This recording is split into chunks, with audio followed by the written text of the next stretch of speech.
Você se considera um homem espiritual ou um homem psíquico? Vamos falar sobre essas coisas na palavra de hoje.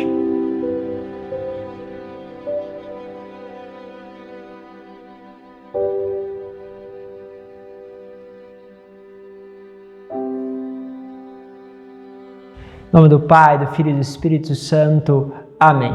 Mais uma vez, vamos juntos aí na palavra de hoje, pedindo a Deus que possa nos iluminar. Quero agradecer a cada um de vocês pelo carinho, sempre por esse contato que nos deixa sempre a par daquilo que Deus está aprontando na vida de cada um de vocês, mas vão colocando nos comentários para que cada pessoa possa também participar desta alegria de partilhar o Evangelho com outras pessoas. Hoje quero pegar a primeira leitura, está em 1 Coríntios, capítulo 2, versículo 10b ao 16. Diz assim: Irmãos, o Espírito esquadrinha tudo, mesmo as profundezas de Deus. Quem dentre os homens conhece o que se passa no homem, senão o Espírito do homem que está nele?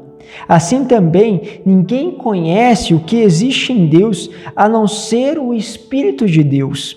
Nós não recebemos o Espírito do mundo, mas recebemos o Espírito que vem de Deus, para que conheçamos os dons da graça que Deus nos concedeu.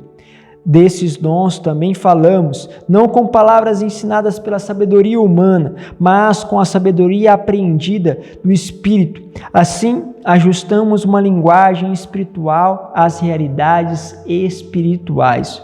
O homem psíquico, o que fica no nível das capacidades naturais. Olha só que interessante.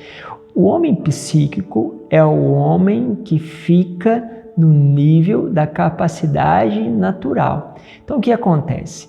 Ele vê algo e calcula, porque sabe aonde está os seus limites, aonde consegue ir, aonde dá conta ou não dá conta, né?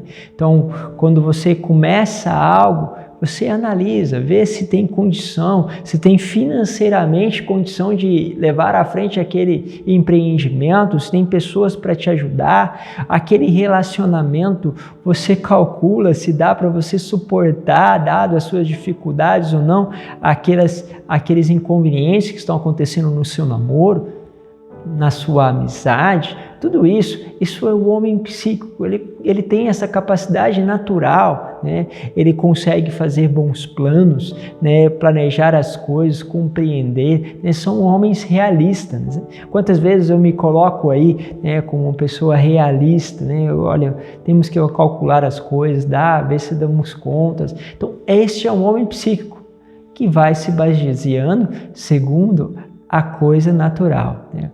Por exemplo, o padre Henrique, né, nosso fundador, está lá fazendo um empreendimento de uma cidade para os mais pobres, né? E começar uma cidade, né, é algo surreal, né? Você tem uma coisa gigantesca para movimentar, grupos, né, grandes para dar conta, todo um aparato para conseguir estruturar, organizar, e louvado seja Deus, porque tem pessoas muito boas, capazes para tudo isso. Mas se você for pensar de uma forma natural, você fala, isso não é possível. Isso não dá para acontecer, né? Depois o padre que já está com a sua idade avançando, né? Não, mas agora é hora mais de ficar mais tranquilo, mais calmo.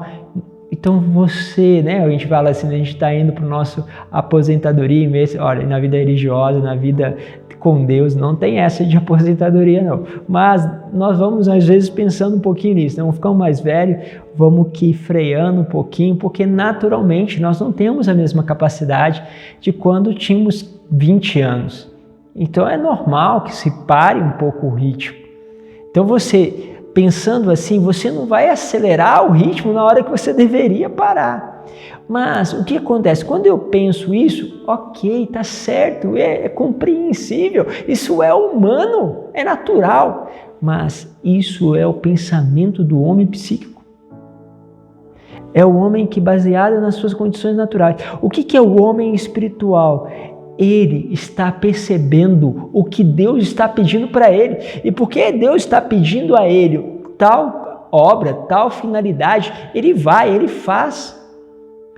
Quantas vezes você vai aqui como sacerdote, creio que todos os outros padres vivem isso, você não tem mais condição de atender alguém, nem porque você já está cansado, seja porque você não tem agenda mais, mas você vai porque você entende que Deus está te pedindo mais um passo, mais um pouco, e você vai, lógico, tem que ter todo o cuidado aí para não entrar, né, naquilo que tem todas as síndromes, né, de burnout, e assim, lógico, precisa ter todo esse cuidado, mas você precisa primeiro perceber o que Deus está lhe pedindo.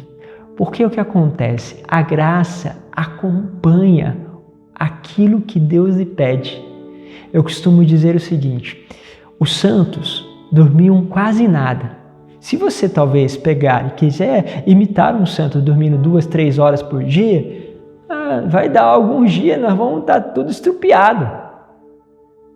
Mas o que acontece? Você sente que Deus lhe pede um passo, você faz e você vê o fruto positivo, porque primeiro você se lançou em uma coisa que a compreensão intelectual não acessa, mas você se lançou e de repente aconteceu.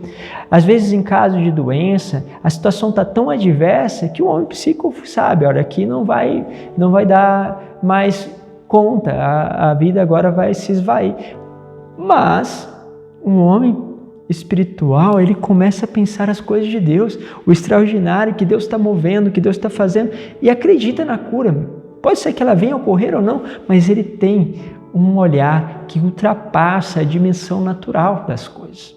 E é isso que você deve começar a perceber. Há um homem espiritual crescendo dentro de você, há um aspecto espiritual que justamente te faz ver aquilo que são as coisas de Deus, porque Deus deu a graça e o dom para aqueles que Ele quer justamente deixar que sondem, ou seja, que aprofundem naquilo que é o movimento da sua graça. Não aceita o que é do Espírito de Deus, pois isso lhe parece insensatez. Ele não é capaz de conhecer o que vem do Espírito, porque tudo isso só pode ser julgado com a ajuda do mesmo Espírito, ou seja, o Espírito que procede, que dá graça. Ao contrário, o homem espiritual, enriquecido com o dom do Espírito, julga tudo, mas ele mesmo não é julgado por ninguém. Com efeito, quem conheceu o pensamento do Senhor de maneira a poder aconselhá-lo? Nós, porém, temos o pensamento de Cristo, muito forte.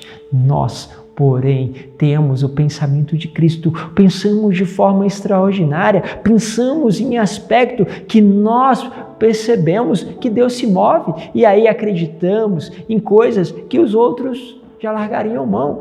Assumimos projetos que outros deixariam com muita franqueza e com muita sinceridade e compreensivelmente deixariam.